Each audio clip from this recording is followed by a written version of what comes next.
A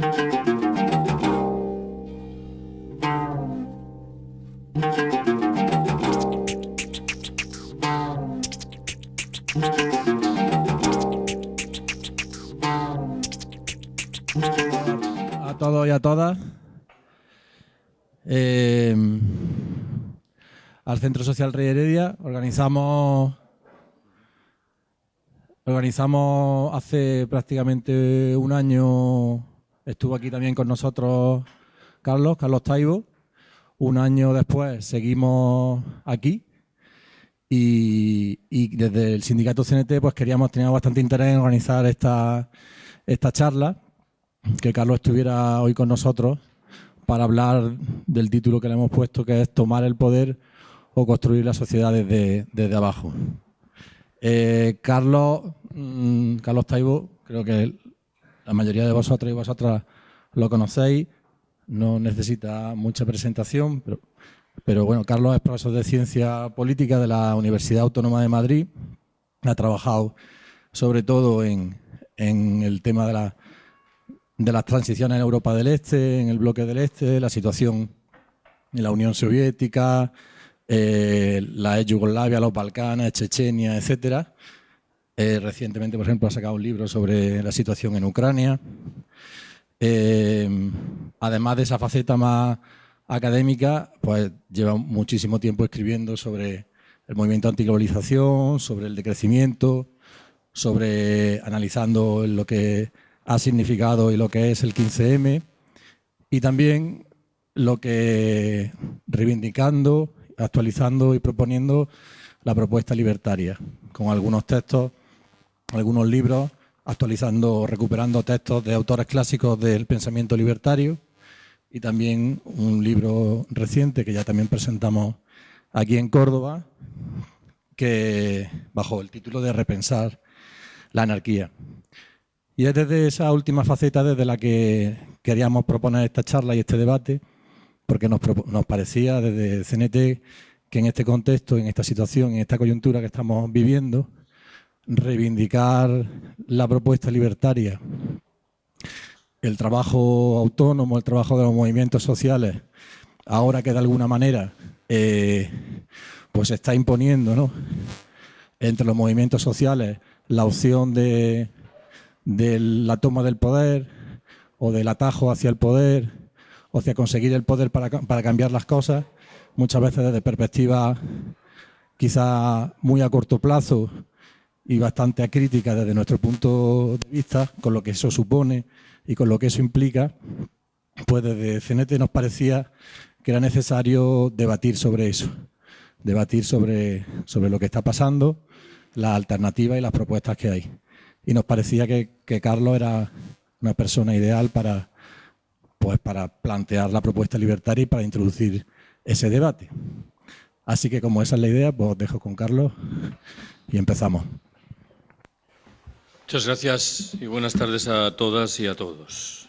Yo entiendo que los amigos, las amigas de la CNT, lo que quieren que haga es lo que acabáis de escuchar, explicar por qué la opción libertaria tiene hoy tanto o más sentido que en cualquier otro momento en el pasado.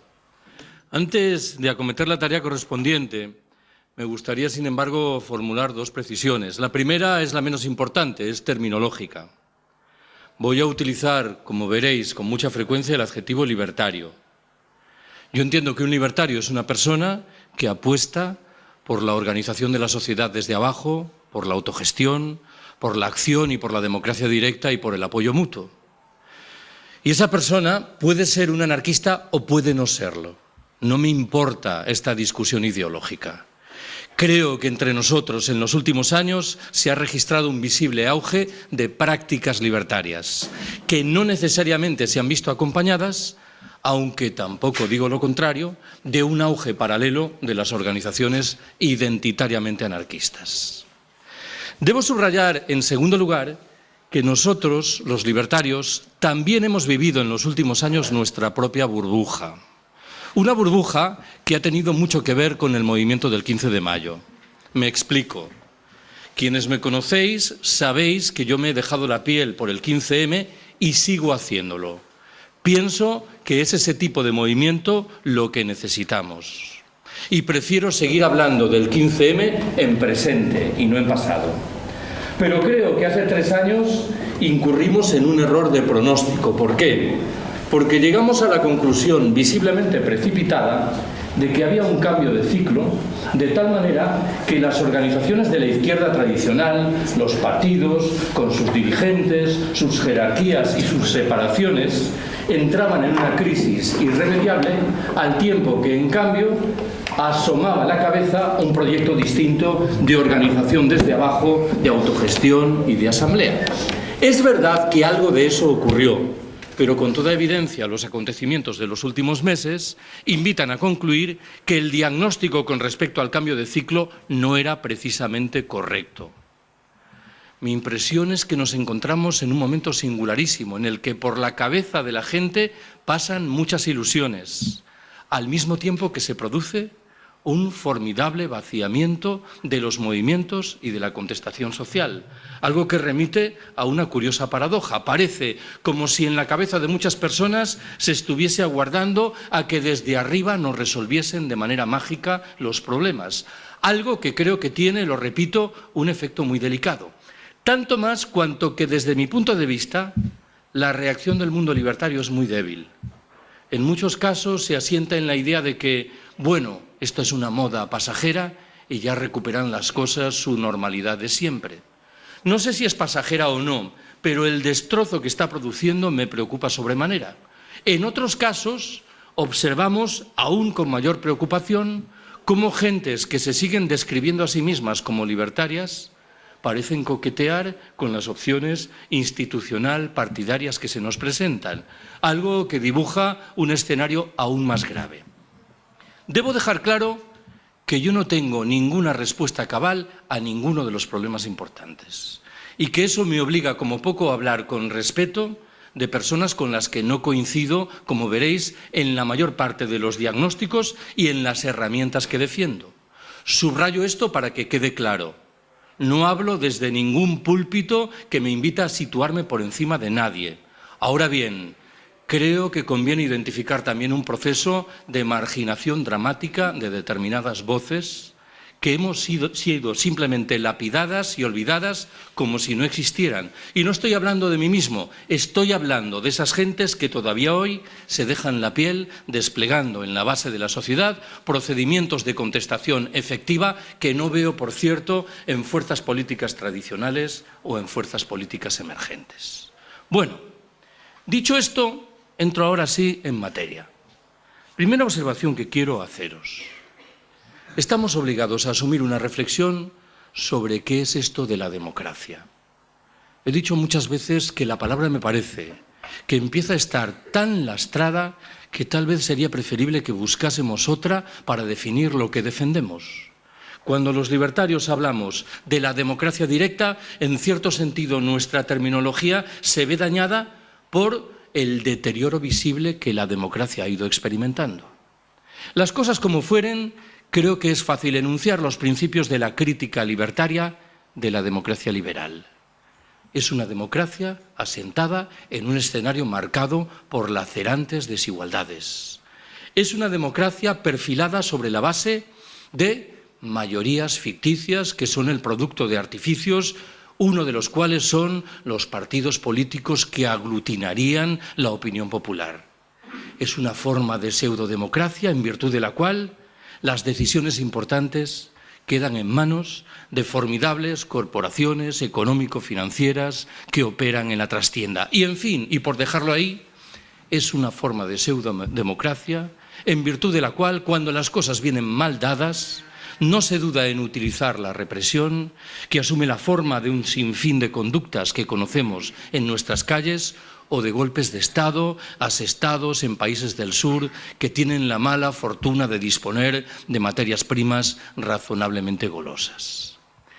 De esta crítica libertaria, de la democracia liberal, se derivan consecuencias en muchos ámbitos de la vida. Voy a aislar dos. El primero es la eterna discusión sobre las elecciones. Admitiré de buen grado que en el mundo libertario hay formulaciones vagamente diferentes en lo que respecta a lo que debemos hacer en relación con las elecciones. Como seguro sabéis, hay gentes que defienden lo que se llama abstención activa. Pero también hay personas que consideran que, en cierto sentido, lo de la abstención activa es una forma de participar en las elecciones en la medida en que se otorga a estas un relieve que no debe corresponderles. Más allá de esas posiciones, creo que hay una muy sensata que viene a decir, como rezaba un viejísimo artículo de Ricardo Mella: si ustedes quieren votar, voten. A mí lo que me preocupa saber es lo que hacen los 364 días restantes del año. Una pregunta singularmente pertinente en el momento en el que nos encontramos. Me sorprende, de cualquier manera, que personas que dicen haber acometido una crítica radical de las miserias de la transición política española no se hayan percatado del papel fundamental que en ese proceso corresponde a las elecciones. A lo más que llegan es a criticar el sistema electoral por visiblemente injusto. Las elecciones, con toda evidencia, han respondido históricamente a un proyecto encaminado a refrendar el orden existente.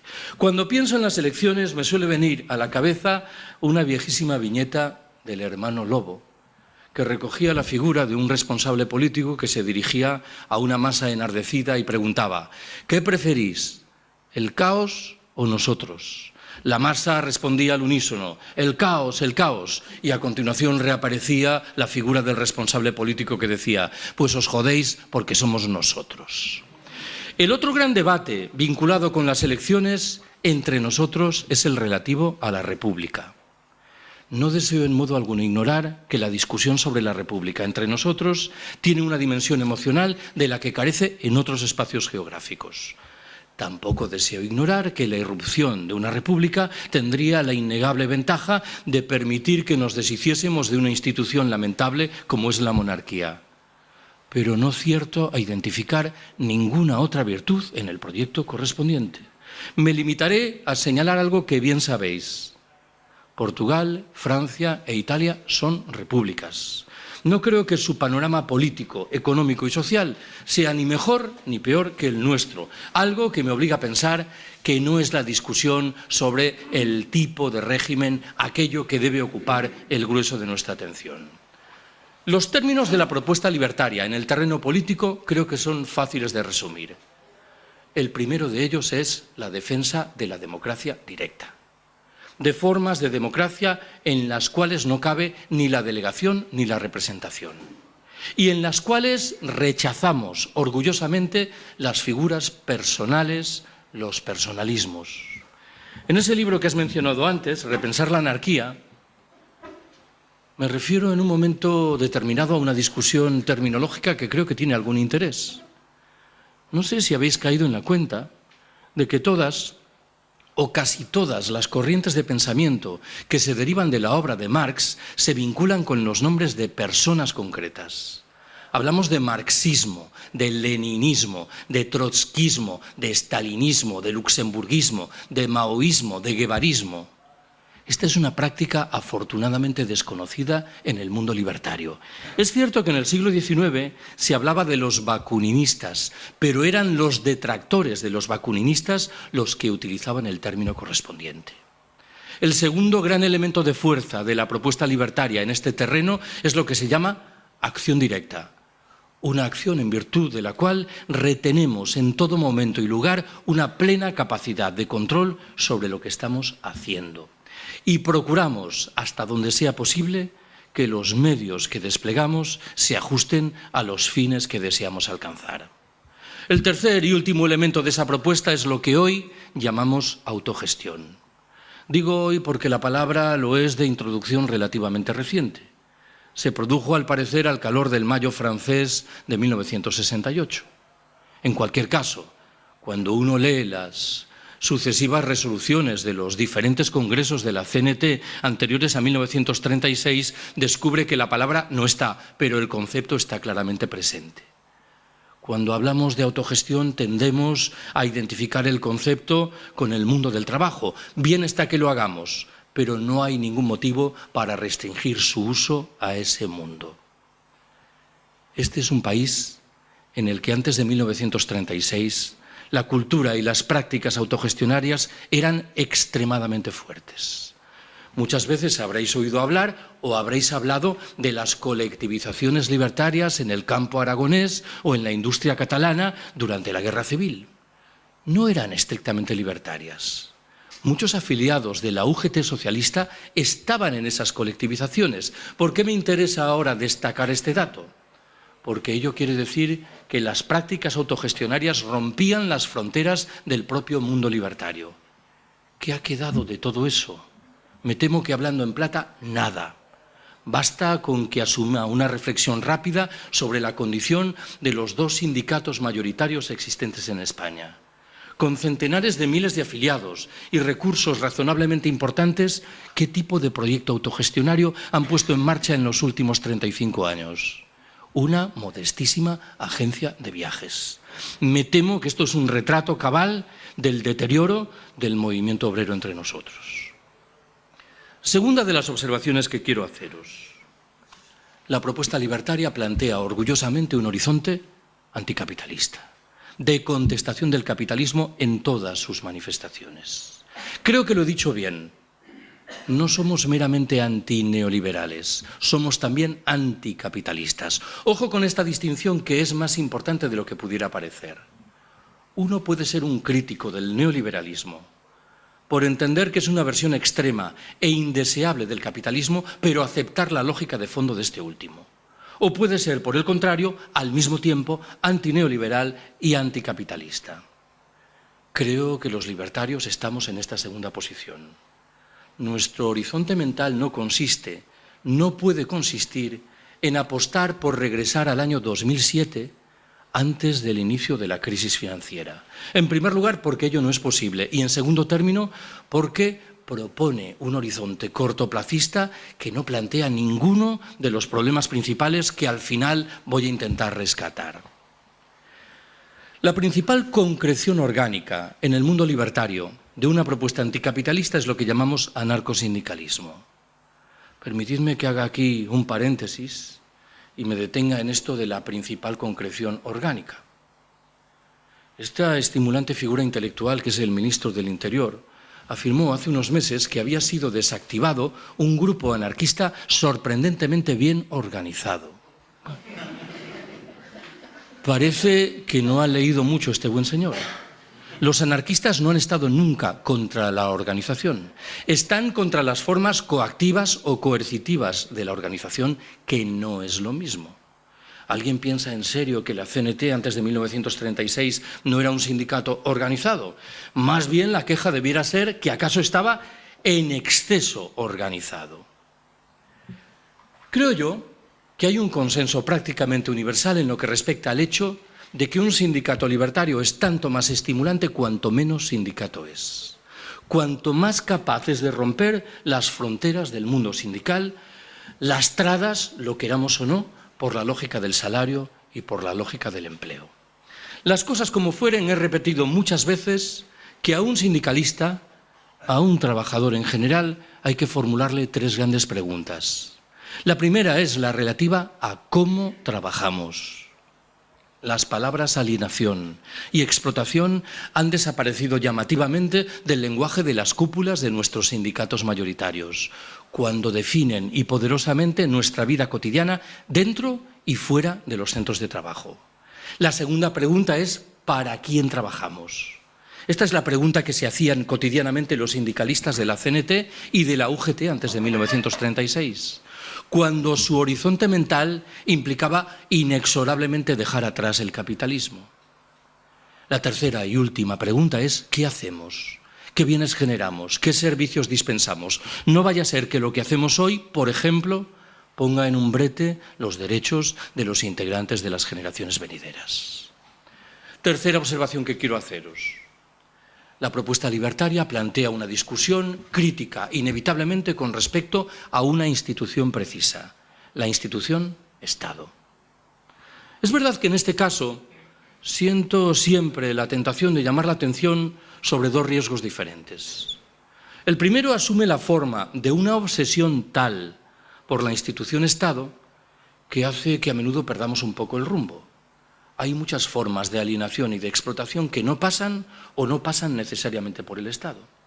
Si asumimos de buen grado, Marx lo dijo, que el Estado es un aparato al servicio de la clase dominante, tendremos que preguntarnos por los otros mecanismos que la clase dominante despliega para hacer valer sus privilegios. Me preocupa mucho más, sin embargo, el segundo riesgo, que surge de una superstición, la de que el Estado en esencia es una institución que nos protege. Una superstición que surge del discurso y de las prácticas de la socialdemocracia mortecina y del sindicalismo de pacto. El debate correspondiente tiene su principal botón de muestra en las discusiones relativas a los llamados estados del bienestar. No sé si os habéis detenido en algún momento a pensar en esta curiosa expresión, estado del bienestar, que embellece gratuitamente la realidad correspondiente. Creo que de nuevo es fácil enunciar los términos de la crítica libertaria de los estados del bienestar. Primero, son formas de organización económica y social propias y exclusivas del capitalismo, por completo desconocidas fuera de él. Segundo, dificultan hasta extremos inimaginables el despliegue de prácticas de autogestión desde abajo. Tercero, lo acabo de señalar, surgen de la filosofía mortecina, de la socialdemocracia y del sindicalismo de pacto. Cuarto, no han venido a liberar, como anunciaban, a las mujeres, víctimas de una doble o de una triple explotación. Quinto, no tienen ninguna condición ecológica solvente, tanto más cuanto que la figura histórica surgió en un momento, la era del petróleo barato, que ha terminado, para bien o para mal. Sexto y último, no muestran ninguna condición evidente de solidaridad para con los habitantes de los países del sur. Siempre que enuncio esta crítica, me veo inmediatamente obligado a deshacer un posible equívoco. Yo no estoy diciendo que un anciano debe renunciar a su pensión o a la atención que le dispensan en un ambulatorio de la Seguridad Social. Los libertarios no estamos en contra de lo público. Estamos a favor de lo público autogestionado y socializado, que es algo diferente. Muchas veces he contado que hace tal vez media docena de años se produjeron movilizaciones estudiantiles en contra, si no mal recuerdo, de la llamada Ley Orgánica de Educación, la LOE. Cuantas veces tuve la oportunidad, al calor de esas movilizaciones, me pronuncié a favor de una enseñanza pública, universal, gratuita, laica y de calidad. Pero un día, mientras enunciaba toda esta retahíla, me vino a la cabeza que cuando yo era un joven universitario hace muchos años, criticábamos agriamente la enseñanza pública porque entendíamos que era un mecanismo central de reproducción de la lógica del capital. Y ojo que no íbamos desencaminados. Quien piense que la irrupción gloriosa, lamentable, de la lógica del consumo y de la competitividad nada tiene que ver con la enseñanza pública, está dando la espalda a la realidad. Si la enseñanza pública sigue existiendo, en buena medida es por esto. ¿Qué ha ocurrido en los 30 últimos años? Lo principal que ha sucedido es que hemos ido retrocediendo de tal manera que en un momento determinado, cargados de respetable razón, decidimos cavar una trinchera y salir en defensa de la enseñanza pública. Bien está que lo hagamos, pero esa defensa tenemos que etiquetarla con los adjetivos autogestionada y socializada. Lo digo de una manera más. Yo trabajo en un departamento de ciencia política en una universidad pública. Si alguien me pidiese la elaboración de un informe relativo a las actividades de cariz social, alternativo o solidario desplegadas por mi departamento, yo entregaría un puñado de hojas en blanco. Lo público por sí solo, infelizmente, no es garantía de nada. Cuarta observación que quiero haceros. En el título de esta charla se plantea una discusión sobre la disyuntiva tomar el poder, organizar la sociedad desde abajo. Creo que estoy obligado a proponeros un puñado de observaciones muy rápidas sobre los tres grandes ejemplos que cabe intuir son los principales que justificarían una operación de toma de poder. Me refiero a la socialdemocracia, a los sistemas de tipo soviético y a los modelos latinoamericanos hoy vigentes. Empiezo por lo de la socialdemocracia, en el buen entendido de que mis observaciones por premura no pueden ser sino muy esquemáticas. Admito de buen grado que hace 100 años la discusión hubiera sido diferente. cuando Bernstein y el renegado Kautsky escribían sus textos en los cuales había una franca vocación de dejar atrás el capitalismo. Eso tocó a su fin hace muchísimo tiempo. Desde hace décadas la socialdemocracia, en el mejor de los casos, subrayo esto de en el mejor de los casos, aspira a gestionar civilizadamente el capitalismo. Me temo que ni siquiera esto puede aportar como resultado. Basta con ojear la condición del que ha pasado por ser nuestro principal partido socialdemócrata, el Partido Socialista. Creo que quien a estas alturas piense que su apuesta es por gestionar civilizadamente el capitalismo está idealizando su condición. Bastará con que recuerde algo que ya sabéis. Esa curiosísima reforma de la Constitución, pactada en el mes de septiembre de 2011 y que colocó obscenamente los intereses de las grandes empresas por encima de otro tipo de gasto, o que mencione el apoyo descarado del Partido Socialista al TTIP, ese tratado de libre comercio que la Unión Europea y los Estados Unidos se aprestan a suscribir. Me temo que en estas condiciones uno está obligado hoy a buscar la propuesta socialdemócrata en otros escenarios partidarios. Hay dos fuerzas políticas importantes que hoy defienden programas socialdemócratas. Me refiero a Izquierda Unida y a Podemos. Están en su derecho, naturalmente que sí, pero tengo la impresión de que parten de una enorme ingenuidad, la de que el molde de las instituciones estatales es neutro y puede ser utilizado al servicio de los proyectos más dispares, cuando las evidencias de la práctica histórica de la socialdemocracia invitan a concluir que determina y poderosamente limitando la presunta voluntad de cambio de quienes deciden utilizar ese molde. Lo de los sistemas de tipo soviético es harina de otro costal. A mi entender, fueron formas de capitalismo burocrático de Estado, encabezadas como estuvieron por burocracias claramente separadas de la población. Al margen de eso, vivieron en un escenario de dramática idealización del desarrollo de las fuerzas productivas como mecanismo liberador. No dudaron en desplegar, en su caso, prácticas de corte manifiestamente imperial y se entregaron permanentemente a prácticas de represión con respecto a la población. Las huellas que quedan de los sistemas de tipo soviético son muy livianas. La principal es el modelo cubano. A mi entender, Cuba es un modelo muy respetable de revolución nacionalista que resiste orgullosamente las imposiciones del imperio norteamericano. Dudo que sea una revolución de cariz socialista, a poco que a esta palabra le otorgamos un significado cierto. Y dudo que lo sea porque la burocracia germina en ese modelo y porque las prácticas autogestionarias son literalmente desconocidas. Agregaré, en fin, que no me cuesta ningún trabajo reconocer que los modelos que aportan los gobiernos de la izquierda latinoamericana son manifiestamente preferibles a lo que había antes de esos modelos. Dicho esto, claro, creo que tengo la obligación de enunciar lo que considero son problemas graves en esos modelos. Ninguno de ellos es un modelo socialista. En todos ellos la economía de mercado, corregida o no, pervive inalterada. Todos ellos son modelos de cariz productivista y extractivista, de tal suerte que están reproduciendo muchas de las lamentables prácticas productivistas y desarrollistas que proceden del norte opulento. En todos ellos se están configurando castas dirigentes que recuerdan poderosamente a las burocracias que germinaron en otros lugares y que dificultan hasta extremos inimaginables el despliegue de prácticas autogestionarias. Por no hablar, en fin, de problemas endémicos como la corrupción. Recuerdo que una vez, cenando hace años con uno de los dirigentes de Podemos, con el que entonces me hablaba, le pregunté por Venezuela e inició una posición de reflexión razonablemente loable en lo que respecta a lo que decía, pero cuando le pregunté por la corrupción respondió escuetamente que ese era un mal endémico nacional y que no había ninguna manera de luchar contra eso. Algo que creo que planteaba una discusión importante sobre la naturaleza del modelo correspondiente. Me temo, de cualquier manera, que hoy entre nosotros nadie defiende en serio esos modelos.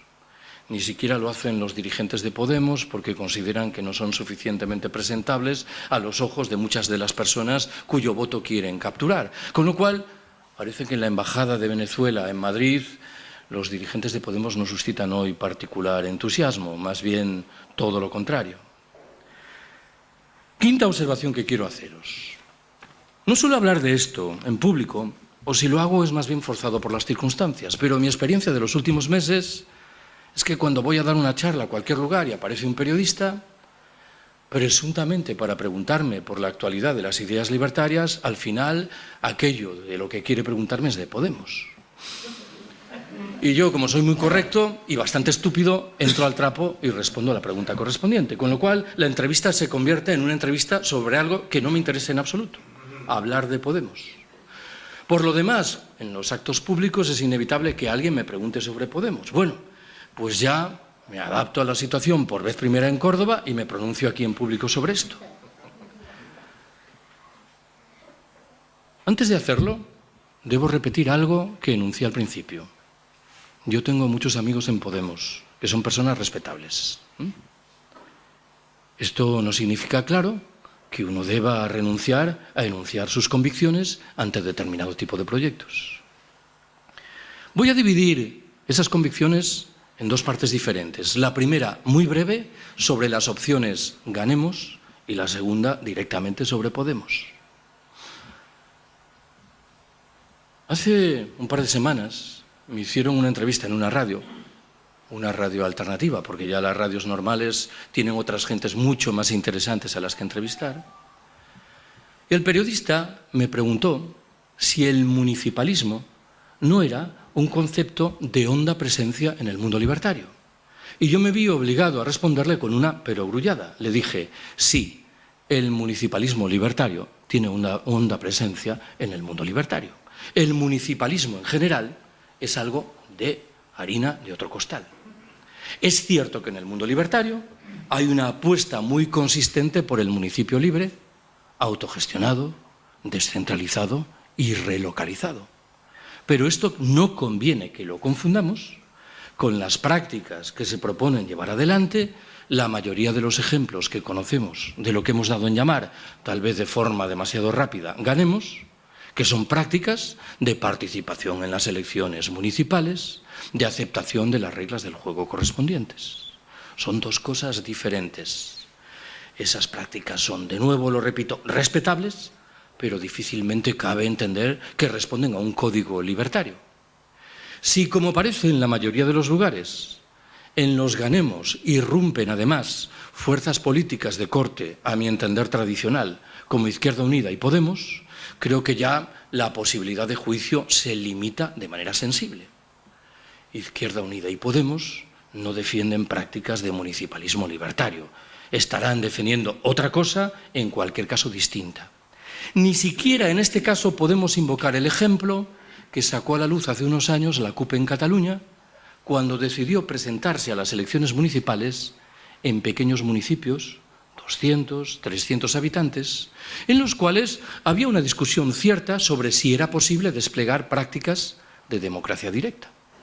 Cuando hablamos de los Ganemos, estamos pensando en Guanyem Barcelona o en Ganemos Madrid, horizonte mental completamente diferente de este que acabo de mencionar. Me gustaría reivindicar, en este caso, simple y educadamente, que no se utilizasen malos conceptos. El adjetivo libertario podemos emplearlo de manera muy flexible, pero parece que tiene algunos significados intrínsecos que conviene no violentar. Cuando una persona muy respetable como es Ada Colau dice que ella sigue creyendo en la democracia directa, que rechaza la representación y los liderazgos y al mismo tiempo promueve una candidatura para concurrir al Ayuntamiento de Barcelona, hay algo que chirría en la tesis de fondo. Utilicemos los términos adecuados para describir las prácticas correspondientes. No pido más. Afortunadamente, lo de Podemos tiene una clara ventaja, una clara virtud en comparación con lo que acabo de decir. No hay mucho lugar a la confusión. Podemos es una fuerza política que participa orgullosamente en las instituciones y que no presume, hasta donde yo creo saberlo, de ningún pedigrí libertario. ¿Cuáles son mis problemas con el proyecto de Podemos? El primero de los problemas tiene un cariz programático. Yo no soy un socialdemócrata, no puedo serlo de oficio. No creo en proyectos políticos de corto plazo. Planteo una discusión crítica sobre el capitalismo que falta infelizmente en el presunto programa de Podemos. Digo presunto porque ese programa ha pendido a lo largo de los últimos meses de la interpretación personal de su dirigente carismático, algo que me produce, por cierto, estupor, pero que en cualquier caso parece en vías de solución. El propio discurso de la casta me produce una profunda insatisfacción. ¿Por qué? No por el discurso en sí, sino porque hay que completarlo con algunas herramientas más. Hay muchos empresarios de corte neoliberal que rechazan orgullosamente la casta porque entienden que por encima de todo es un procedimiento que detrae impuestos en provecho de gentes que se caracterizan ontológicamente por su condición corrupta. Si uno no amplía la crítica de la casta e incorpora, por ejemplo, la dialéctica del capital del trabajo, si no incorpora una crítica del capitalismo, e infelizmente Podemos no lo hace en sus estamentos directores, me temo que tendremos por delante un problema grave. Sí, y anticipo un concepto que utilizaré inmediatamente. El colapso, desde mi punto de vista inminente, no forma parte de las preocupaciones de un programa de corte cortoplacista. Creo que aquí hay dificultades insalvables para mostrar ni siquiera una mínima voluntad de colaboración con eso. Yo soy un profesor de ciencia política, aunque rara vez hago uso de esa condición, porque aquí entre nosotros sé menos ciencia política que nadie. Pero hay un concepto en la ciencia política que es lo que se llaman los partidos atrápalo todo, que me interesa rescatar. Un partido atrápalo todo es una fuerza política que en esencia lo que quiere es maximizar sus votos y que procura no emitir mensajes que puedan dañar esa operación de maximización de los votos. Yo creo que en el caso de Podemos esto es muy evidente. Cuando uno escucha un discurso en virtud del cual alguien se presenta como un patriota, alguien afirma que desea que haya unas fuerzas armadas que defiendan la soberanía, declara simpatizar con el Papa de turno o sostiene que no es ni de izquierdas ni de derechas, creo que hay una lógica que obedece al proyecto de fondo de los partidos atrápalo todo. El otro día, un colega en Bilbao me dio un consejo que acepté de buen grado. Dijo: preocupémonos menos por lo que dicen los dirigentes de Podemos. Entre otras razones, por una muy prosaica, no están pensando en nosotros. Están pensando en los votantes del Partido Popular, del Partido Socialista y de UPyD, que desean captar para su causa. Con lo cual, tú, Carlos, en esos mensajes no pintas absolutamente nada. Esto tenía, desde mi punto de vista, una consecuencia inevitable. Coloquemos a Podemos en la misma retahíla del Partido Popular, el Partido Socialista, UPyD y Podemos. Me viene ahora a la memoria que el día en que la selección española de fútbol ganó el Mundial de Sudáfrica en el mes de julio de 2010, uno de los máximos dirigentes de Podemos, distinto del de antes, con el que también entonces me hablaba, me envió un mensaje convocándome a una manifestación en la plaza de Lavapiés por la noche en la eventualidad de que la selección española hubiese ganado su partido contra Holanda, creo que era. El meollo de esa manifestación era celebrar el triunfo de la selección española con banderas republicanas. Yo me quedé profundamente perplejo, pero creo que es una metáfora adecuada para describir muchas cosas. No cuestionamos lo principal que está en la trastienda: el uso miserable y alienante del fútbol en provecho de proyectos que desdibujan la lucha de clases hasta extremos inimaginables. Simplemente lo cubrimos con una bandera, la republicana, que desde mi punto de vista y por añadidura estábamos mancillando con ese uso. La mayoría de los problemas que arrastramos no son con el régimen, son con el sistema. La mayoría de nuestros problemas no guardan relación con el bipartidismo o con la corrupción, guardan relación con lo que está por detrás, el capitalismo y su lógica de fondo. Si todo lo que queremos hacer se vincula con el régimen, abandonando la contestación del sistema, me temo que hay un problema de fondo. Otra de las dimensiones que hay que abordar se relaciona con algo que dije al principio y repito ahora. Estamos en un momento muy curioso en el que mucha gente tiene mucha ilusión y al mismo tiempo asistimos a una activa desmovilización. Esto merece, me parece, una reflexión cada vez más urgente. Hace un par de meses o 3, la delegada del Gobierno en Madrid, la pulida señora Cifuentes, afirmó que Podemos había venido a resolver la mayoría de los problemas de orden público que tenía que encarar. Es verdad que luego dijo una maldad, dijo: celebro que los antisistemas se integren en la casta. Bueno, no me interesa esta segunda parte, que era retórica barata de dirigente político, pero lo primero sí me interesaba. Me viene de nuevo a la cabeza que hace unos días encontré a un colega de Madrid, de una de las asambleas populares de un barrio, y me dijo que antes del 25 de mayo, los sábados, a la asamblea popular del 15M en ese barrio acudían 17 personas y que 13 se habían marchado al Círculo Podemos. Que se habían marchado al Círculo Podemos quería decir que ya no habían regresado nunca a la asamblea del 15M. Y la pregunta inmediata era: ¿y qué hace el Círculo Podemos? Esta es una pregunta que le hago a muchos amigos que están en Podemos. Y excepto en algún caso marginal, la respuesta es nada. Enviamos propuestas a un ordenador que los recibe, pero uno tiene que reflexionar un momento sobre esto. ¿Qué tipo de activismo preconiza Podemos? ¿No será, con las consabidas y respetables excepciones que naturalmente que las hay, una suerte de activismo de Facebook que se reduce a darle al me gusta y a comparto? Me temo que aquí tenemos un problema muy grave, cuya responsabilidad no atañe, claro, exclusivamente a Podemos, pero que ha contribuido a apuntalar y a afianzar.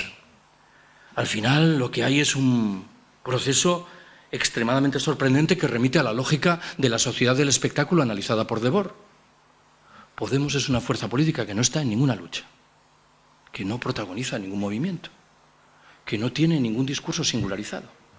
Y, sin embargo, ha ido creciendo, como sabéis, en términos de expectativas electorales. Su activismo es el de un grupo dirigente que sorprendentemente es convocado una y otra vez a las tertulias de las televisiones, donde hay otras muchas gentes que, sin embargo, faltan. Claro, la conclusión parece servida. Si Podemos sigue subiendo, es antes por deméritos de los otros que por méritos contraídos por ellos mismos. Y en este caso no creo que tenga nada que extenderme. Claro, esto también obliga a formular alguna pregunta sobre el futuro. A mí me hacen gracia los analistas del sistema que llaman la atención sobre las delicadas opciones que probablemente va a tener que asumir dentro de un año Pedro Sánchez, el metrosexual nuevo responsable del Partido Socialista. Va a tener que decidir si respalda un nuevo gobierno del Partido Popular o un gobierno de Podemos. Claro, si vieran las cosas desde otro ángulo dirían: ¿y qué opciones delicadas va a tener que asumir Podemos? Más o menos la misma. O permitir que el Partido Popular siga gobernando 4 años, o pactar con otras fuerzas políticas de las que los responsables de Podemos recelan hasta extremos inimaginables. Con lo cual me temo que muchas gentes dirán, los unos por un motivo, los otros por el otro, que nos encontramos ante una repetición de lo que ya hemos visto muchas veces. Esta mañana un colega de Ciudad Real me enviaba un correo y me decía: lo vimos en 1982 con el Partido Socialista. Lo volvimos a ver a partir de 1986 con perfiles, claro, más mitigados con Izquierda Unida. Y lo volveremos a ver ahora. Ojalá se equivoque. Sexta y penúltima observación que quiero haceros. Vuelvo al hilo anterior. Cuando uno defiende la democracia directa es muy frecuente que se tope con una réplica que mal que bien viene a decir: eso de la democracia directa está muy bien, pero en sociedades complejas como las nuestras es literalmente inaplicable. Bueno, ¿cuál es, a mi entender, la respuesta que esa réplica debe merecer? No estamos defendiendo solo la democracia directa. Estamos defendiendo una transformación radical de nuestras sociedades que obedece en una de sus dimensiones precisas al propósito de permitir el despliegue de fórmulas de democracia directa. Si tengo que retratar de manera rapidísima, porque el tiempo se me va yendo, El sentido de fondo de esa transformación lo haré de la mano de 5 verbos: decrecer, desurbanizar, destecnologizar, despatriarcalizar y descomplejizar nuestras sociedades. ¿Qué entiendo por decrecer? Me limito a señalar que si vivimos en un planeta con recursos limitados, no parece que tenga mucho sentido que aspiremos a seguir creciendo ilimitadamente. Pensad que la huella ecológica española es de 3,5. ¿Qué significa esto? Que para mantener las actividades económicas hoy existentes en España necesitamos nada menos que 3,5 veces el territorio español. ¿Cómo se mal resuelve este problema? A través de una presión inaudita ejercida sobre los derechos de los integrantes de las generaciones venideras y a través de una presión no menos inaudita desplegada sobre los derechos de muchos de los habitantes de los países del sur. Es más fácil entender lo que significa el segundo verbo, desurbanizar. Hace 100 años nuestros abuelos o bisabuelos llegaron a las ciudades escapando del campo porque interpretaban legítimamente que en las ciudades se vivía mejor. Hoy asistimos a un proceso de signo contrario. Y cada vez hay más gente que entiende que una de las fórmulas centrales para hacer frente al colapso que se avecina pasa inexorablemente por recuperar muchos de los elementos de sabiduría popular del medio rural y muchas de las prácticas cotidianas de ese medio. He hablado, en tercer lugar, de destecnologizar nuestras sociedades. Siempre digo que el verbo tiene, en este caso, cierta dimensión provocadora. Si tengo que enunciar el argumento de manera más mesurada, asume la forma de una invitación a sopesar hipercríticamente cuál es la condición de las tecnologías que el sistema nos ofrece. No vaya a ser que su dimensión liberadora sea bastante más mezquina de lo que una lectura superficial invita a concluir. El ejemplo tonto que propongo siempre es el de Facebook. Esta maravillosa tecnología que genera la ilusión óptica de que tenemos una vida social muy rica porque disponemos de 5.000 amigos. A 4.983 de esos amigos no los hemos conocido nunca, y no digo que esto sea un inconveniente.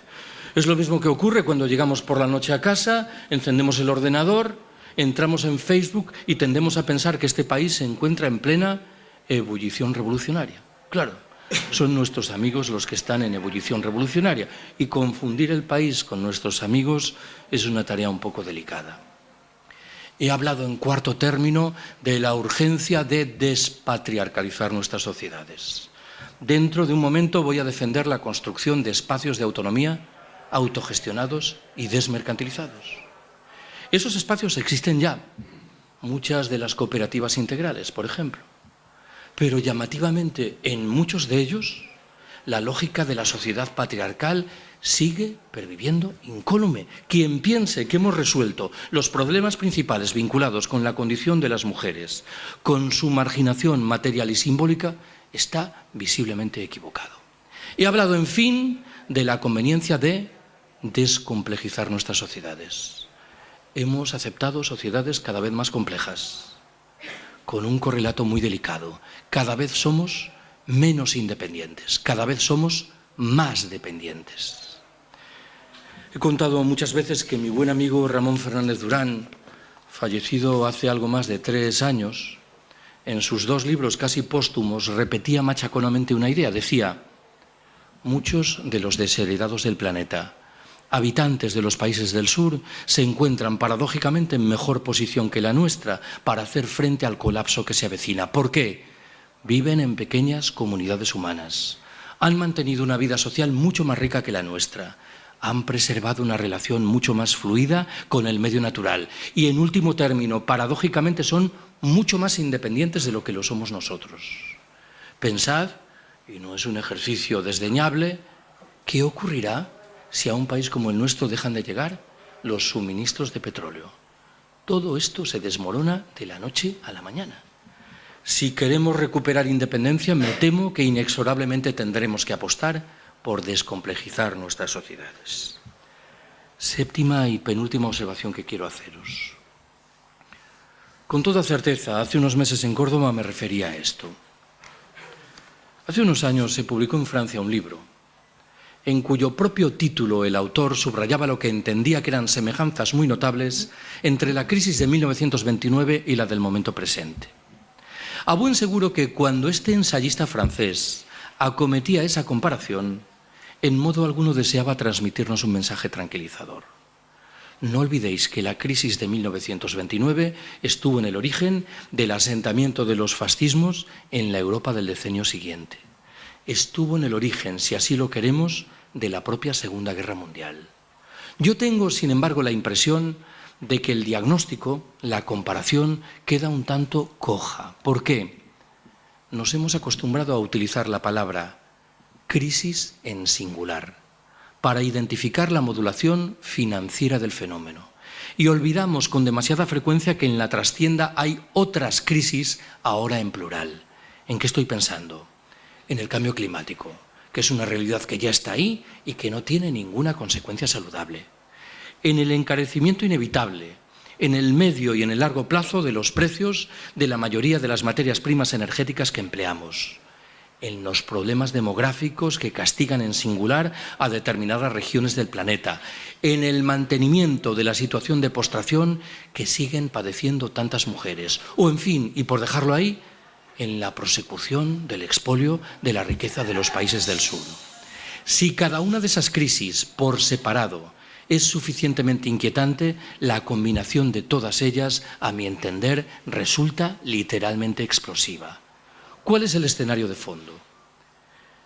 El capitalismo es un sistema que históricamente ha demostrado una formidable capacidad de adaptación a los retos más diferentes. La gran pregunta hoy es la relativa a si no está perdiendo dramática y rápidamente los mecanismos de freno que en el pasado le permitieron salvar la cara.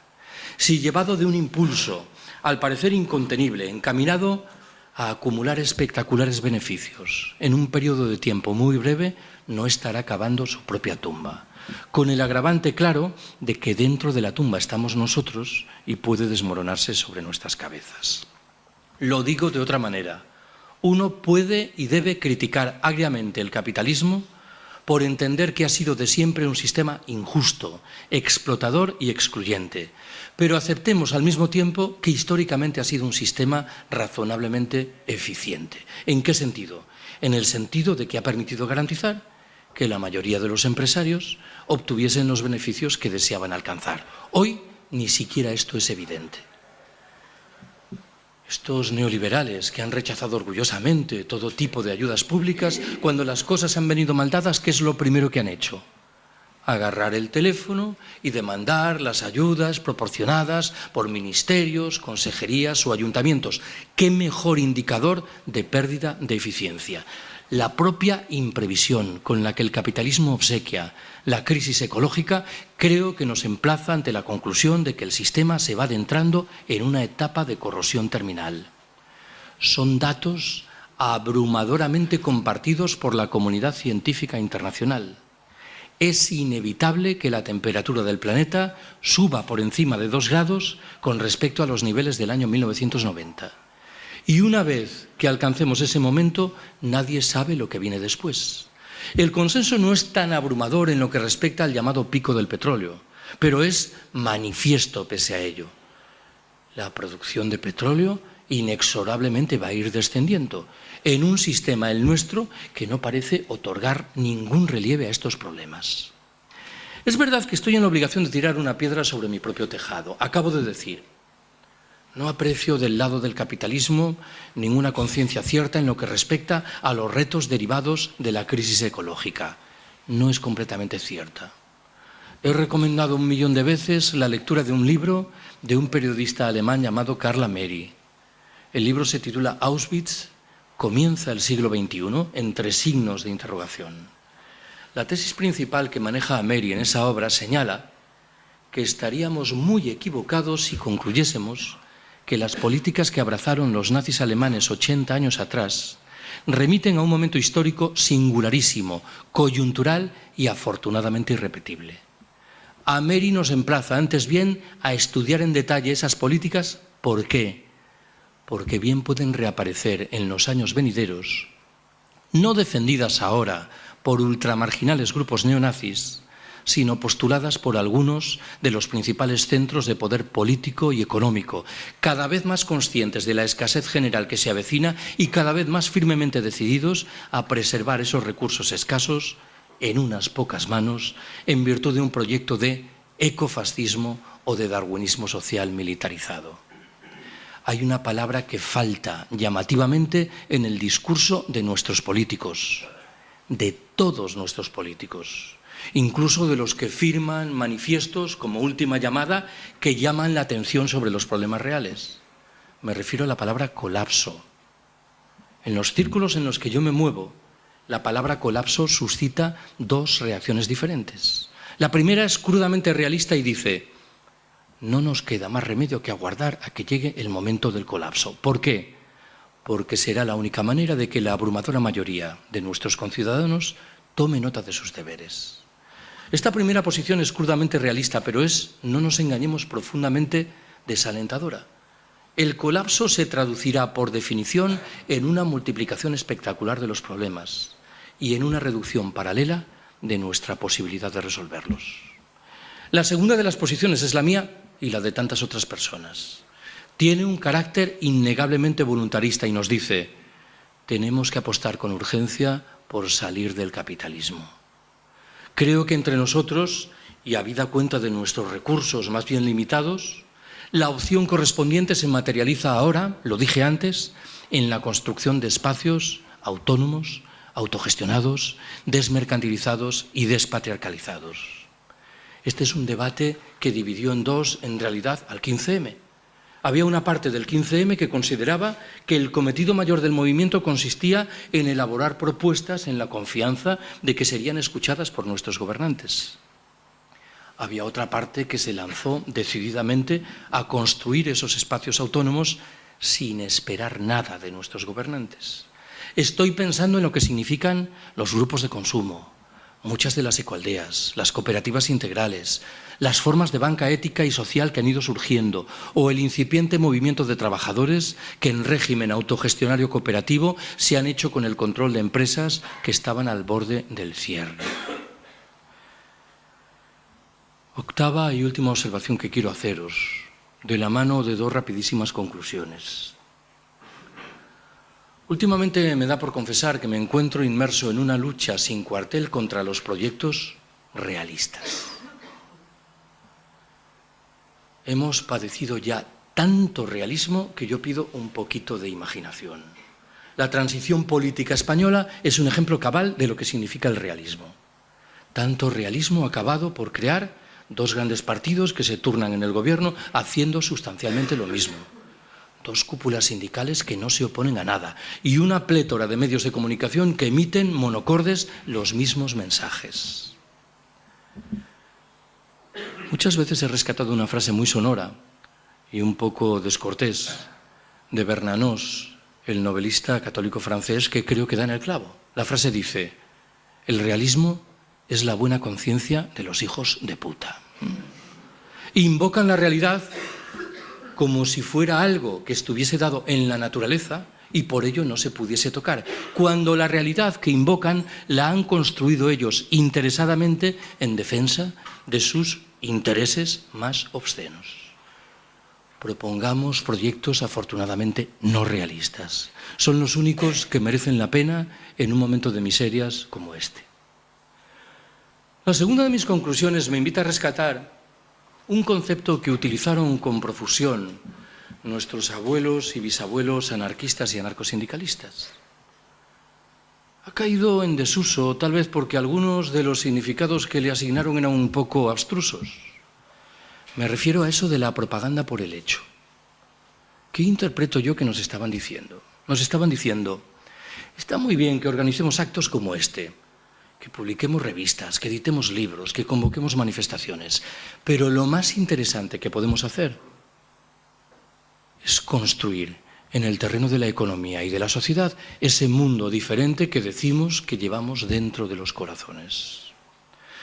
Es verdad que estos abuelos y bisabuelos, anarquistas y anarcosindicalistas, tal vez hubieran recibido con un mohín eso de los espacios de autonomía.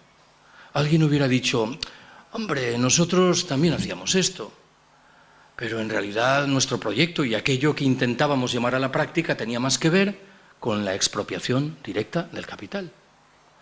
El momento más glorioso, a mi entender, de la historia española del siglo XX es cuando en un pequeño pueblo de Aragón los anarquistas locales, o lo que fueren, deciden instaurar el comunismo libertario.